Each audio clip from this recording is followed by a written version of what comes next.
आतंकवादियों को पाकिस्तान में घुसकर मारेंगे, राजनाथ सिंह ने कहा कि भारत ने कभी किसी भी देश पर हमला नहीं किया है, न ही किसी की एक इंच जमीन पर कब्जा किया है। उन्होंने साफ कहा कि भारत हमेशा अपने पड़ोसी देशों के साथ अच्छे संबंध बनाए रखना चाहता है, लेकिन अगर फिर भी कोई भारत की आंखें दिखाएगा तो देश की शांति को खतरा पहुंचाएगा तो उसे किसी भी कीमत पर बख्शा नहीं जाएगा। आतंकवाद के खात्मे को लेकर भारत हमेशा से ही अग्रसर रहा है। देश ही नहीं बल्कि विदेशों में भी भारत ने खुलकर आतंकवाद की खिलाफत की है। हाल ही में एक बार फिर से भारत ने आतंकवाद के मुद्दे पर अपना रुख साफ किया है। एक इंटरव्यू के दौरान रक्षा मंत्री राजनाथ सिंह ने आतंकवाद पर बोलते हुए स्पष्ट कहा कि भारत में आतंकवादी गतिविधियों को अंजाम देने की कोशिश करने वाले को किसी भी कीमत पर बख्शा नहीं जाएगा, चाहे फिर वो पाकिस्तान में ही क्यों न छिपे हों।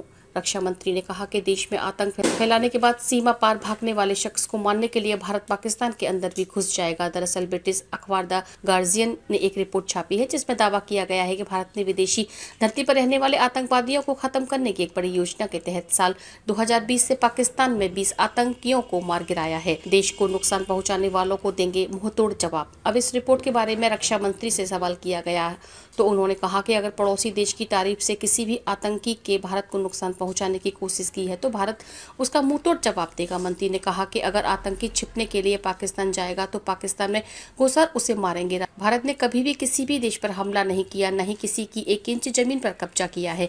रक्षा मंत्री राजनाथ सिंह ने साफ कहा है कि भारत हमेशा अपने पड़ोसी देशों के साथ अच्छे संबंध बनाए रखना चाहता है, लेकिन अगर फिर भी कोई भारत को आंखें दिखाएगा तो देश की शांति को खतरा पहुंचाएगा तो उसे किसी भी कीमत पर बख्शा नहीं जाएगा। 370 के निरस्त होने के बाद कश्मीर में स्थिति सामान्य।